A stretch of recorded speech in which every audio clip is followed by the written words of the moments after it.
भाजपा के सतपाल सत्ती जी ने बहुत इल्जाम लगाए। इसकी वीडियो आ जाएगी, उसकी वीडियो आ जाएगी, रायजादे के होटल में वो हो गया, रायजादा के होटल में ये हो गया। एसपी साहब रायजादा के होटल में बैठे रहते हैं। मैंने कोई खराब खाना नहीं खोल रखा है अपने होटल में। मैं जो करता हूँ खुलेआम करता हूँ, गिरगिट की तरह नहीं बदलता हूँ। भाजपा के सतपाल सत्ती जी ने बहुत इल्जाम जो है कांग्रेसी लोगों के ऊपर लगाए, और मैंने तो जहां तक भी देखा कि वो बार बार बातें करते हैं कि इसकी वीडियो आ जाएगी, उसकी वीडियो आ जाएगी, रायजादे के होटल में वो हो गया, रायजादा के होटल में ये हो गया, उसकी भी फोटो आएंगी। कभी कहते हैं एसपी साहब रायजादा के होटल में बैठे रहते हैं, अधिकारीगण रायजादा के होटल में बैठे रहते हैं। तो मैं उनको ये बताना चाहूंगा, आपको फोटो खींचने की जरूरत नहीं है। मेरे होटल में कम से कम 20 दिन की रिकॉर्डिंग जो है, सीसीटीवी कैमरे लगे हुए हैं और रिकॉर्डिंग चली रहती है। आपको जब भी जरूरत होगी आपको उपलब्ध करा दी जाएगी कौन कौन वहां पे आता है, कौन कौन नहीं आता है, और जो भी आता है वो कस्टमर आता है वहां पे। मैंने कोई खराब खाना नहीं खोल रखा है अपने होटल में। आप लोग भी आते हैं, पत्रकार बंधु भी आते हैं। जिस दिन मैंने स्टार्ट किया आपको भी बुलाया, और मैंने कोई छुपा के कोई काम नहीं करता हूं, ये मेरी आदत नहीं। मैं जो करता हूं खुलेआम करता हूं, जो हूं आपके सामने, और जैसा हूं वैसा अपने आप को दिखाता हूं, गिरगिट की तरह नहीं बदलता हूं। और मैं ये भी बताना चाहता हूं उनको कि उन्होंने वीडियोज की बात की और उसके साथ साथ नंगड़ा की भी बात की कि नंगड़ा में लड़ाई हुई। और मैं उनको ये बताना चाहता हूं कि जिन जिन लोगों की नंगड़ा में लड़ाई हुई उनके बारे में वो पता करना चाहते थे, वो पहले नंगल जाकर एक रेस्टोरेंट में एक औरत को पीटा, उसके हस्बैंड को पीटा, इंडस्ट्रियल को पीटा, और उसने कंप्लेंट लिखाई कि मेरे को ये लोग वहां पे तंग करते हैं कि मैंने उधर इंडस्ट्री लगा रखी है, और कुछ लेने देने की बातें कर रहे हैं। आज वो फरार है, नंगल में उनके खिलाफ कंप्लेंट दर्ज है। और वहां लड़ाई करने के बाद वो वहां पे भी आए, नंगड़ा में भी आए, और उनके प्रदेश के नेतागण है वो।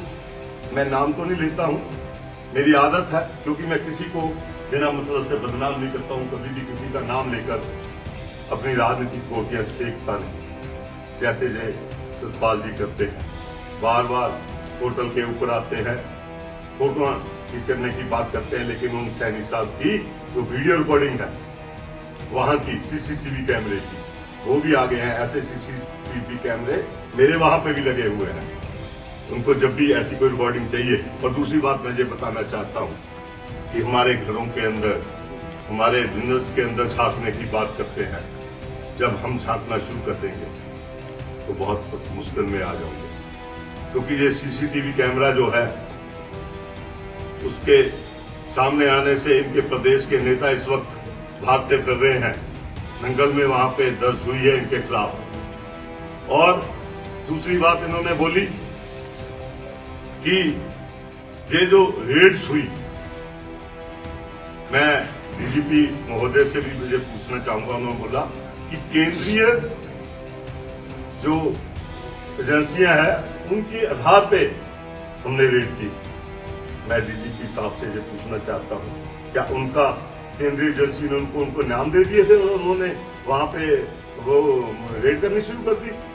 क्या केंद्रीय एजेंसी ने नाम दिए थे? अगर नाम दिए थे तो क्या इनका इनपुट ऐसा रहा कि ये वहां पे छापे मारने के बाद कुछ भी बरामद नहीं कर पाए?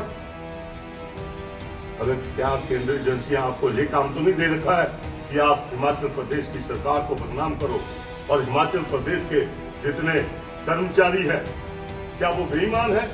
ये बाहर से आए हुए जो अफसर हैं, बिहार से आके या दूसरी स्टेट से आके आप हिमाचलियों को बदनाम करने की कोशिश कर रहे हैं, और बिना किसी इनपुट के आपने छापे मारे, उनको बदनाम किया हिमाचल के कर्मचारियों को।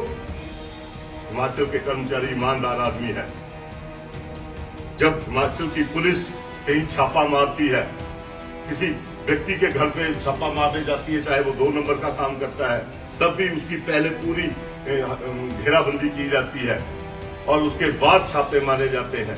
100 में से 200 में से 1 या 2 केस में ऐसे हुआ कि वहां पे कोई कुछ ना मिले। नहीं तो इन लोगों ने जितने छापे मारे उसमें 99% इन्होंने बरामदगियां की। और जिन लोगों ने बरामदगियां की, क्या केंद्र सरकार ने, क्या केंद्र एजेंसियों ने इनको ये कहा था कि आप जाकर हिमाचल के कर्मचारियों के ऊपर छापे मारे बिना इनपुट के? आपको मिला कुछ नहीं। आपने सरकार की बेइज्जती करवाई, डीजीपी महोदय, और आपको तो ये पता होना चाहिए था। और पूरी, हम कहते हैं आप करिए, आप कहीं भी करिए, छापेमारी मारिए, हम मना नहीं करते हैं, क्योंकि हमने यहाँ पे ड्रग को खत्म करना है, हमने चिट्टे को खत्म करना है। और उसके बाद हमारे सतपाल महोदय तो बड़े इस हिसाब से आते हैं, उन्होंने पिछली भी बातें उसमें उजागर की कि वहां पे अधिकारियों के साथ उलझे, ये काम ऐसे करते हैं। उन्होंने तो जहां तक मेरे को ये कह दिया कि ऐसे लोग राजनीति से दूर रहने चाहिए। मैं सतपाल महोदय जी को ये पूछना चाहता हूँ, हम जो है वो सामने है, हम अपने कार्यकर्ताओं के लिए लड़ते हैं, हम ईमानदार लोगों के लिए लड़ते हैं। जब जब हमारे ऊपर, चाहे जब आपकी सरकार थी, आपने क्या क्या हमारे साथ किया, ये आपने हमें याद दिला दिया। और जैसे को तैसा करने में मिनट नहीं लगता है, लेकिन हम सोचते हैं कि सरकार हमारी आई है तो हम सभी को एक समान देखेंगे। लेकिन आपकी तरह से हमने ऐसी कार्रवाइयां नहीं की जिस तरीके से, और हम कभी रोकते भी नहीं है। चाहे स्टेट पुलिस, चाहे डीजीपी साहब ने यहाँ पे छापेमारियां की, लेकिन मैं पूछना चाहता हूं कि आप फेल क्यों हो गए? अगर इतनी ज्यादा इनपुट आपके पास थी तो फेल क्यों हो गए? कहीं आप केंद्र एजेंसियां सरकार को दोबारा से गिराने की कोशिश करने की में तो नहीं लगी हुई है कि सरकार की बदनामी की जाए? क्या डीजीपी महोदय केंद्र की एजेंसियों के हिसाब से काम करेंगे, अपनी इनपुट नहीं लेंगे? क्या हिमाचल के जितने भी कर्मचारी है उनके ऊपर इनको भरोसा नहीं है? अगर इन्होंने उनके ऊपर कार्रवाई करनी थी, उनके फोन जो थे उनको लगा सकते थे अपने ऑब्जर्वेशन को, और कई तरह की इनके पास सुविधाएं हैं, पहले पूरी तरह से जांच पड़ताल करते। अगर आपको कोई व्यक्ति वहां पे सूट नहीं करता है और आप उसको चेंज करके किसी दूसरे डिपार्टमेंट, दूसरी जगह भेज दीजिए। मान लो आपने करना था, आपके पास विजिलेंस था, विजिलेंस के जरिए पकड़ते। विजिलेंस ने अभी पीछे एक जेई को पकड़ा, विजिलेंस डिपार्टमेंट आपके पास है। आप फेल हुए हैं डीजीपी महोदय, और आप किस आधार को लेकर काम कर रहे थे ये आपको बताना पड़ेगा।